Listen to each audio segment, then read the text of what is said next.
بہت شکریہ بخاری صاحب آپ کا. سب سے پہلے تو میں کہوں گا کہ اللہ پاک ایسے لوگوں کو غارت کرے، ایسے لوگوں کے اوپر ہم لعنت بھیجتے ہیں کہ جو کسی کی بھی زندگی یا جادو ٹونا اس قسم کے معاملات سے خراب کرنے کی کوشش کرتے ہیں.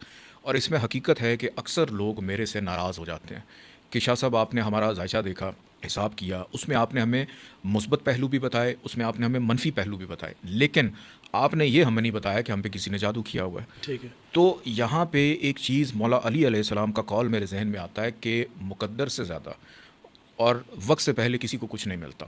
ہوتا یہ ہے کہ آپ کی زندگی کے اندر جس چیز کی آپ خواہش کر رہے ہیں اس کا بھی وقت نہیں آیا ہوتا اور آپ اس کو بندش کا نام دے دیتے ہیں یا کسی کا کچھ زیادہ.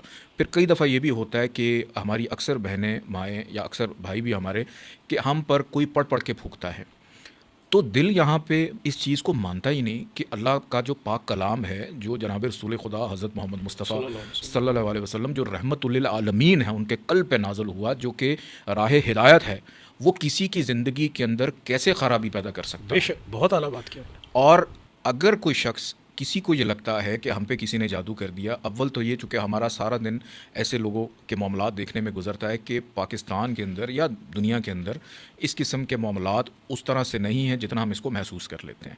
تو سب سے بہترین حل تو یہ کہ آپ پہلے یہ تجویز کروائیں کہ آپ جس چیز کی وجہ سے پریشان ہیں، کہیں وہ آپ کی اپنی اعصابی کمزوری تو نہیں، کیا وہ آپ کے اندر کوئی کمزوری نہیں کہ دوسروں کے کلام کے اندر آپ کو اتنی پاور لگ رہی ہے کہ آپ کو یہ لگتا ہے کہ ہمارے اوپر کچھ مصیبت آ گئی اور آپ کو اللہ کے کلام اور پر بھروسہ نہیں ہے. اور آپ کا پڑھا ہوا وظیفہ یا آپ کا پڑھا ہوا کلام آپ کے ذہن سے اس فطور کو نہیں نکال رہا. واہ واہ واہ. تو اس کا مطلب یہ ہے کہ آپ کو اپنی اصلاح کرنے کی ضرورت ہے. بے شک. جہاں پہ آپ اپنے وظائف کرتے ہیں، چاہے کسی بھی مقصد کے لیے کریں، سب سے پہلے اپنے اللہ کے حضور یہ دعا کریں کہ پروردگار میں تیرا بندہ ہوں، میں تجھی سے اپنی مدد کو طلب کرتا ہوں کہ میرے لیے اتنا ہی فضل کافی ہے کہ تو میرا رب ہے، اور میرے لیے یہی توفیق بہت ہے کہ میں تجھ سے مانگ رہا ہوں، میرا ہاتھ کسی کے آگے اور نہیں اٹھا. اور اپنے لیے صبر و سکون جو ہے اس کو طلب کریں. اور اسی چیز کو مد نظر رکھتے ہوئے میں ایک چھوٹا سا وظیفہ بتا دیتا ہوں کہ یا عزیز ہو من کل یا عزیز، یا عزیز ہو من کل یا عزیز. اگر آپ اس کو عشاء کی نماز کے بعد 110 دفعہ پڑھنا اپنی عادت بنا لیں تو آپ کو کبھی بھی کوئی شخص اپنے بارے میں برا لگے گا ہی نہیں. واہ. کہ آپ نے دنیا میں آئے ہیں، محنت کر رہے ہیں، تو اگر آپ نے اپنے لیے مخلصین پیدا نہیں کیے تو پھر نہ آپ کی اولاد کسی کام کی، نہ آپ کا پیسہ کسی کام کا، کہ آپ کے بعد یا آپ کے اس دنیا میں رہتے ہوئے اگر کوئی آپ کے لیے دعا کرنے والا ہی نہیں ہے تو پھر آپ کو سوچنا چاہیے کہ آپ سے کہاں پہ غلطی ہو رہی ہے. بہت شکریہ.